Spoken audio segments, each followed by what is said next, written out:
Merci à tous de votre participation. Je vais essayer d'être relativement rapide. L'objectif, c'est de vous permettre d'avoir un panorama de la production et de la consommation aujourd'hui des vins bio en France et à l'export, qui est un mot d'introduction indispensable au développement qu'on aura par ailleurs dans l'après-midi avec Jean-Marie Cardebas sur les comportements de marché, Anne-Cécile sur ce que peut faire les interprofessions, ce que peuvent faire les interprofessions en termes de production de données, les coûts de production, etc. Donc, rapide panorama de où on en est aujourd'hui de la production et de la vente de vins bio. Alors évidemment, quand on parle de vente de vins bio, il faut d'abord savoir ce qu'on produit. Vous avez ici la progression des surfaces viticoles bio en France entre 2008 et 2017, donc en près de 10 ans. Vous le voyez, on est parti d'une situation relativement confidentielle à aujourd'hui une production qui atteint 10% de la surface viticole française. Donc aujourd'hui, 10% des vignes françaises sont cultivées en bio ou sont en conversion vers l'agriculture biologique.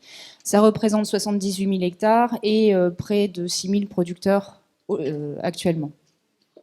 Des situations qui sont quand même contrastées de région en région. En gros, les 3/4 de la production sont produites sur les bassins sud, c'est-à-dire Provence-Alpes-Côte d'Azur, Occitanie et Nouvelle-Aquitaine, qui est la 3e région productrice de vins bio en France. Évidemment, ce sont des régions avec des surfaces viticoles importantes, donc il est assez logique qu'elles aient également des surfaces viticoles bio importantes. Ramenées au pourcentage, les situations sont un peu plus contrastées. On atteint les 18-20% de surface bio en PACA en Occitanie. En Nouvelle-Aquitaine, on va le voir sur la diapo suivante, on est à peu près à 7%. Donc sur la région aujourd'hui, 7% du vignoble est conduit en agriculture biologique. Ça représente 13 000 hectares, presque aujourd'hui 1000 exploitations bio, donc, ce qui veut dire qu'on a des vins bio présents dans la totalité des aires d'appellation. Tous les produits aujourd'hui existent en bio, les vins rouges, les blancs, les créments, les liquoreux, les moelleux, etc. Assez logiquement, l'implantation du vignoble bio est essentiellement concentrée sur la Gironde, qui est le plus gros vignoble de toute façon régional des gens conventionnels. Là aussi, avec des situations quand même très contrastées. On notera que Bergerac-Duras, la zone Bergerac-Duras atteint les 15% de bio. C'est le champion de la région actuellement en termes de production.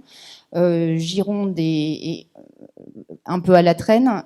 Et puis, on a des vignobles, je pense notamment à Héroux-Léguy, par exemple, où la bio se développe beaucoup.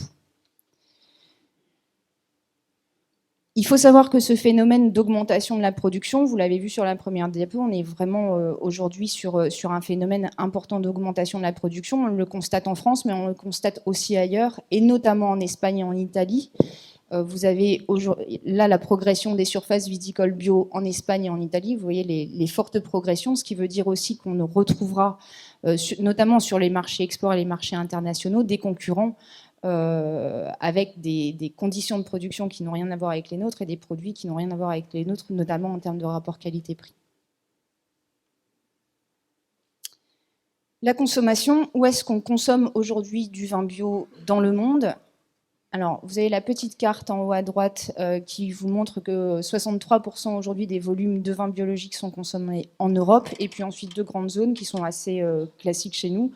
Amérique du Nord, on pense aux États-Unis et au Canada, et Asie. Alors pour nous, l'Asie, c'est plutôt Japon, Corée du Sud, parce que sur les autres, on n'est pas vraiment sur des produits matures, sur des pays matures. Et en Europe, le champion de la consommation de vin biologique, c'est l'Allemagne.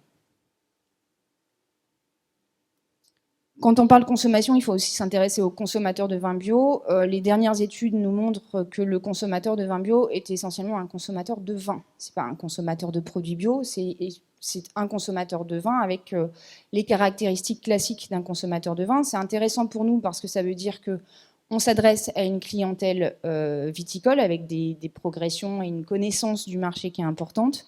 C'est globalement un profil plutôt masculin. C'est quelqu'un qui s'intéresse au vin en général, donc qui va aussi s'intéresser aux conditions de production. C'est quelqu'un qui a besoin d'informations, qui s'intéresse à l'agriculture biologique, à la biodynamie, etc.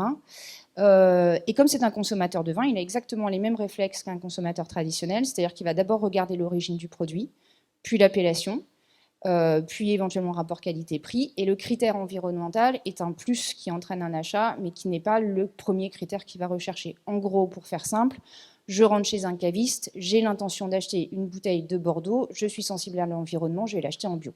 Et ce n'est pas je rentre dans un magasin spécialisé bio pour aller acheter du vin bio. Donc on est vraiment sur une consommation et sur du marketing du monde du vin, ce qui pour nous est probablement plus facile à travailler.